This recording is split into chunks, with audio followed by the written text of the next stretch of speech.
as humans, we're naturally curious, right? We're natural born explorers. It's in our curiosity that we want to explore outside of Earth and explore Mars, understand what type of resources they have.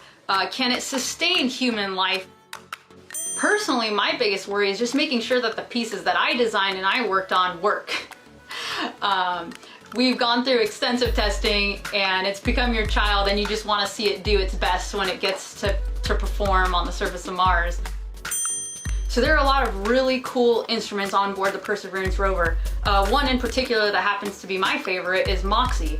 And the purpose of MOXIE is to try to take some of the Mars atmosphere and convert that into oxygen. And the oxygen, the pure oxygen, can be used to generate fuel for a return flight home in the future from Mars, or could also be utilized for human breathing air when we do have manned missions. I think the biggest challenge is making sure that you're setting up your tests to represent the environments that they're going to see. There's a very large temperature gradient from the floor up to the top of the rover. We have chambers that simulate the heat and the radiation from the sun. So we need to make sure that all of the hardware and components that are on there can withstand a wide range of temperatures. We get wind on Mars, which blows up dust. So we veered away from solar panels to power the rover, and the atmosphere that we'll see on the journey to and on another planet are very important. I joined the ATLO team, which is assembly, test, and launch operations. And that's where all the piece parts of the hardware that all the individual engineers have designed, built, and tested come together. And we, as the ATLO team, puts all those pieces together to build the spacecraft. I was responsible for building the aeroshell.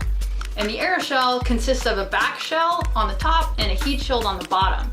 And that's the capsule that the rover and the descent stage sit inside.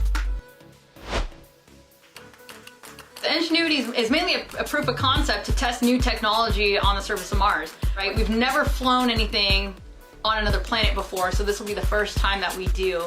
And it's also going to give us some really cool aerial shots from up above and allow us to see the terrain ahead for the Perseverance rover. So the Ingenuity helicopter is actually stored at the bottom of the rover underneath.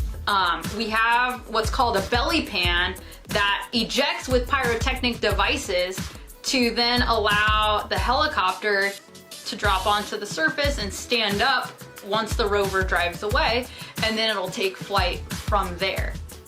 So Perseverance has this really cool robotic arm, and at the end of the robotic arm it has a drill and a bunch of different drill bits. So based on the type of dirt or rock that we want to take samples of, it selects the right bit, and then it starts drilling these samples. That will be, we call them core samples. So they're these little slender core samples from the dirt that get put into a test tube looking metallic tube and then sealed airtight so that we can preserve the sample for when we do come and pick them back up.